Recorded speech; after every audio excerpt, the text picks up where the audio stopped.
Hello అందరికీ welcome back to our YouTube channel. ఈరోజు అయితే నేను మీకు హోమ్ మేడ్ చాక్లెట్ సిరప్ ఎలా చేసుకోవాలో చూపిస్తా. ఫస్ట్ ఒక ఎంటీ బౌల్ తీసుకొని అందులో కోకో పౌడర్ అయితే 3 స్పూన్స్ వేసుకోవాలి. 3 స్పూన్స్ వరకు మనం కోకో పౌడర్ వేసుకోవాలి. సో కోకో పౌడర్ వేసుకున్నాక సేమ్ రేషియో 3 స్పూన్స్ షుగర్ వేసుకోవాలి.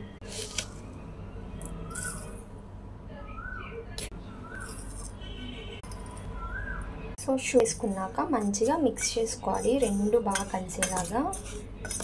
సో చూసారు కదా, మనమైతే మంచిగా రెండు కలిసేలాగా మిక్స్ చేసేసుకున్నాం.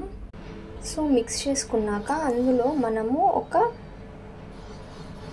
మిల్క్ వేసుకోవాలి కొంచెం. సో మిల్క్ అంతా కలిసే వరకు మంచిగా తిప్పుకోవాలి. దగ్గరున్న మిల్క్ అన్నీ పోసేసుకుని మంచిగా తిప్పుకోవాలి. ఇదంతా బాగా లంప్స్ లేకుండా థిక్ టెక్స్చర్ లాగా వచ్చేయాలన్నమాట. సో మనమంతా మిక్స్ చేసుకున్నాక ఇట్లాంటి టెక్స్చర్ అనేది వచ్చేసింది అనమాట ఆటోమేటిక్గా తిప్పుతూ ఉంటే. ఇప్పుడు స్టవ్ ఆన్ చేసుకుని వేరే బాండీ పెట్టుకోవాలి. అయితే మనం ఇందాక చేసిన దాన్ని ఇందులో మనం వేసుకోవాలి. దీన్ని థిక్గా వచ్చే వరకు మనం తిప్పుకోవాలి లంప్స్ లేకుండా. సో మనమైతే మన దగ్గర ఉన్న బటర్ వేసుకోవాలి. సో బటర్ మెల్ట్ అయ్యే వరకు మనం తిప్పుకుంటూ ఉండాలి.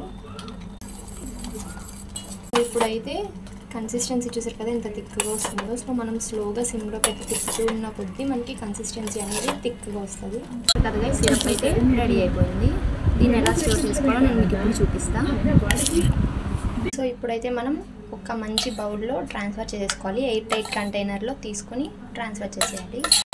సో ఇది చూసారు కదా ఎంత బాగా వచ్చిందో. ఇంత బాగా రావడానికి రీజన్ మా పిన్ని నాకు హెల్ప్ చేయకపోతే ఇంత బాగా అయితే వచ్చేది కాదు. సో అంతే, ఈ మినీ బ్లాగ్ సబ్స్క్రైబ్.